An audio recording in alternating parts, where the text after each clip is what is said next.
বিধাননগর পৌর নিগমের ১৫ নম্বর ওয়ার্ডের অষ্টম পর্যায়ে অনুষ্ঠিত হল দুয়ারে সরকার শিবির। মুখ্যমন্ত্রী মমতা বন্দ্যোপাধ্যায়ের উদ্যোগে ১৫ই ডিসেম্বর অর্থাৎ শুক্রবার থেকে শুরু হয়েছে রাজ্য জুড়ে এই দুয়ারে সরকার শিবির। আর মুখ্যমন্ত্রী মমতা বন্দ্যোপাধ্যায়ের এই উদ্যোগকে মান্যতা দিয়ে সোমবার অর্থাৎ ১৮ই ডিসেম্বর বিধাননগর পৌর নিগমের ১৫ নম্বর ওয়ার্ডের পৌরপিতা সুজিত মণ্ডলের উদ্যোগে মিলন মন্দির ম্যারেজ হলে আয়োজিত হল দুয়ারে সরকার শিবিরের, যেখানে সাধারণ মানুষ সব রকম সুবিধা পাচ্ছে কিনা তা এদিন নিজেই তদারকি করে দেখেন পৌরপিতা সুজিত মণ্ডল। পৌরপিতার এমন উদ্যোগকে এদিন সাধুবাদ জানান সকল সাধারণ মানুষ সহ এলাকাবাসী।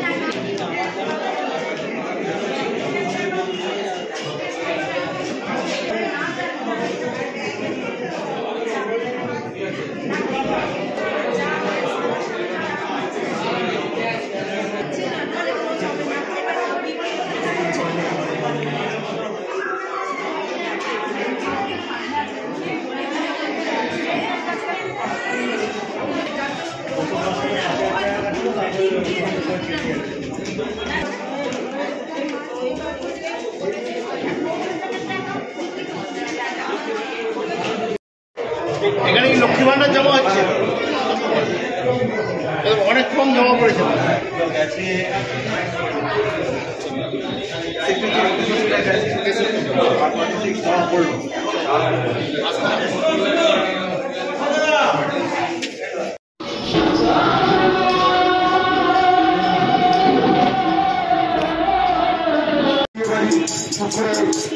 সরকার চলছে, আপনাদের যে অসুবিধা আছে আসুন, আমাদের কর্মকর্তারা কাজ করছে। যদি কোনো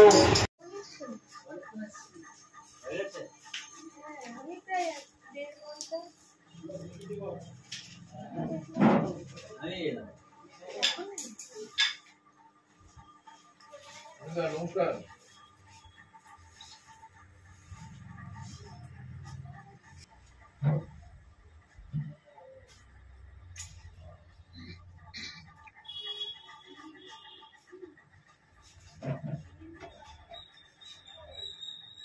সরকার চলছে, এই যে দুয়ারে সরকার, এই যে ভাবনা, মমতা ব্যানার্জি মানুষের দুয়ারে দুয়ারে সরকারকে পৌঁছে দিচ্ছে, কি বলবেন? না, এটা তো আপনারা মানে সবাই জানে, পশ্চিমবঙ্গের মানুষ সবাই জানে যে আমাদের এই মমতা ব্যানার্জি সরকারই এটা চালু করেছে, যেটা হচ্ছে মমতা বন্দ্যোপাধ্যায়ের, আমাদের মাননীয় মুখ্যমন্ত্রী, তার মস্তিষ্ক পোষিত এই যে একটা প্রজেক্ট, যেটা মানুষের দুয়ারে পৌঁছে দেওয়া যায়, যে সরকারের প্রকল্পগুলি, সেটা আমরা এই সরকারের মধ্যেই আমরা দেখতে পাচ্ছি। আমরা এই সরকারের সঙ্গে যুক্ত আছি। আমরা সাধুবাদ জানাই এবং মমতা বন্দ্যোপাধ্যায়কে ধন্যবাদ জানাই যে এরকম একটা প্রকল্প সাধারণ মানুষের জন্য করার জন্য অগণিত মানুষ, পশ্চিমবঙ্গবাসী এই প্রকল্পের দ্বারা উপকৃত হচ্ছে এবং হাতের কাছে দুয়ারে বসে সরকারের যে উন্নয়ন প্রকল্প বা যেরকম জনসাধারণ জনমুখী যে সুবিধাগুলো, সেগুলো মানুষ হাতের কাছে পাচ্ছে। এটা অত্যন্ত মানে সাধুবাদ এবং অত্যন্ত মানে এর জিনিস, যেটা মানুষ উপভোগ করছে। আজ বাংলাভাষী, আমরা যারা বাংলাভাষী আছি, যারা বাংলাতে বাস করছি, এই সরকারের আমলে আমরা যে প্রকল্পগুলো পাচ্ছি, এতে করে আমরা তো গ্রাউন্ড লেভেলে রাজনীতিটা করি, আমরা কাউন্সিলর, সুতরাং আমাদের গ্রাস লেভেলের গলিতে গলিতে মাটির সঙ্গে মিশে আমাদের রাজনীতিটা করতে হয়।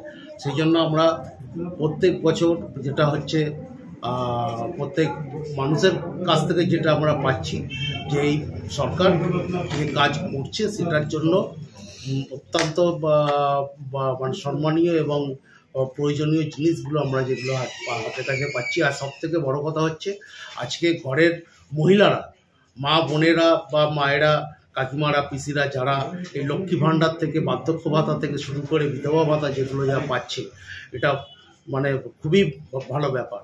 সুতরাং এই প্রসঙ্গে বলার মধ্যে কিছু নেই, এটা আমাদের 8ম পর্যায়ে কাজ চলছে, বহু মানুষ উপকৃত হয়েছে। আজও আমার এই 15 নম্বর ওয়ার্ডে এই সরকারের প্রকল্পের কাজ, দুয়ারে সরকারের কাজ চলছে, অগণিত মানুষ আসছে, এসে জমা করছে। আমি সকাল থেকে এখানে বসে আছি, বসে আমি শুধু ইনকাম সার্টিফিকেট দিয়ে যাচ্ছি, হ্যাঁ, মানুষ জমা করছে, খুব ভালো জিনিস। আপনি সকাল থেকে অনেক সই সাব্যস্ত করছেন, তো প্রথম দুয়ারে সরকারের ক্যাম্প আর এবার 8ম দুয়ারে সরকার ক্যাম্পের মধ্যে নাগরিকদের মধ্যে সচেতনতা আরও বেড়েছে বা আগ্রহটা আরও বেড়েছে কি? হ্যাঁ, আগ্রহ বেড়েছে। প্রথম ব্যাপার হচ্ছে মানুষ অতটা ভাবে করেনি, কিন্তু সুবিধাগুলো যখন মানুষ পাচ্ছে তখন মানুষের আগ্রহ হয়ে আরো এই মানে এই কর্মযজ্ঞে সামিল হতে চাইছে।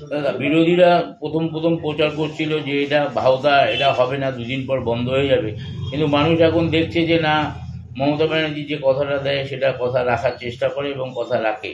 তার জন্য কি এত ভিড় বা এত মানুষের?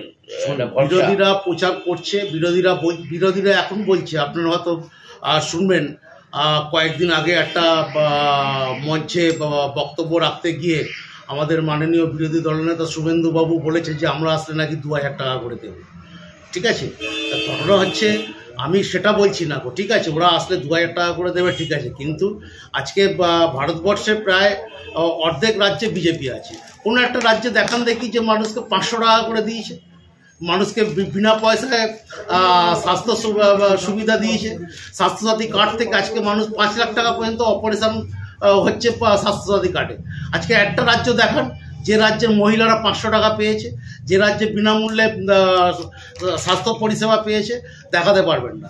ওরা বড় বড় কথা বলে, ওরা বড় বড় করে, কিন্তু যেটা কাজ করার মমতা বন্দ্যোপাধ্যায় আমাদের মাননীয় মুখ্যমন্ত্রী নিঃশব্দে কাজ করে যাচ্ছে মানুষের জন্য। মানুষ উপকৃত। এই যতই বিরোধী যত চক্রান্ত করুক আর যত পরিযায়ী নেতা বা এ আসুক, বাংলা থেকে তৃণমূল সরকার সরানো যাবে না। আমরা শেষ প্রশ্নে যাচ্ছি। মমতা ব্যানার্জি বারবার দলীয় কর্মীদের বিভিন্ন সভা থেকে বলেছে যে মানুষের পাশে থাকতে হবে, মানুষ বিপদে পড়লে পাশে থাকতে হবে। তারই নিদর্শন বিধাননগর পৌর নিগমের 15 নম্বর ওয়ার্ডে আমরা বারবার এসে খেয়াল করেছি এবং জনগণের কাছ থেকেও জানতে পেরেছি যে 15 নম্বর ওয়ার্ডের বিপদ আপদের পাশে যে দাঁড়ায় তার নাম সুজিত মণ্ডল। কি বলবেন? না, এটা শুধু 15 নম্বর ওয়ার্ড বলে না, আমরা যারা তৃণমূলের কাউন্সিলর যারা আছি, যারা পঞ্চায়েত লেভেলে যারা সদস্য আছে, সবাই আমরা মানুষের সঙ্গে মিশে কাজ করি। মানুষের বিপদে যদি আমরা না থাকি, মানুষ আমাদের দেখবে না। আজ আমি 3 বারের কাউন্সিলর, মানুষের বিপদে, মানুষের সুখে, মানুষের দুঃখে ছিলাম বলে আজ মানুষ আমাকে আবার ভোট দিয়ে এই ওয়ার্ডে আমাকে জয়ী করেছে। সুতরাং আমাদের কাজই হচ্ছে, আমরা যারা মমতা বন্দ্যোপাধ্যায়ের যারা সৈনিক, তাদের কাজ হচ্ছে মানুষের সঙ্গে নিয়ে, মানুষকে সাথে নিয়ে কাজ করা। সুতরাং এর বিকল্প আমরা আজ পর্যন্ত অন্য কোনো দলে দেখিনি। যেটা আমাদের সুপ্রিমো, যে গ্রাস লেভেলে যারা রাজনীতি করে তাদেরকে নিয়ে আলোচনা করে এবং তাদেরকে নির্দেশ দেন, এটা আমরা অন্য কোনো পার্টিতে আমরা দেখিনি। এর আগে আমরা 2টো সরকার দেখে এসেছি, কিন্তু এই সরকারের আমলে যে জিনিসটা ঘটছে বা যেরকমভাবে সিস্টেমেটিক চলছে, এরকম আর কোনো সরকার আমাদের দেখায়নি বা অন্য রাজ্যেও আমরা দেখতে পাই। এর সুফল মিলবে নিশ্চয়ই 2024-এর ভোটে। 2024-এ আপনারা হয়তো জানেন, গত 19-এ মনে হয় ইলেকশন হয়েছে, 18 না 19-এ ইলেকশন হয়েছিল, বিরোধীরা 18টা পেয়েছিল। এবার আমার মনে হয় না যে অবস্থা বা যে পরিস্থিতি আমরা পশ্চিমবঙ্গের মাননীয় মুখ্যমন্ত্রী যেভাবে করে রেখে দিয়েছে, তাতে করে মনে হয় না যে ডবল সংখ্যা হবে।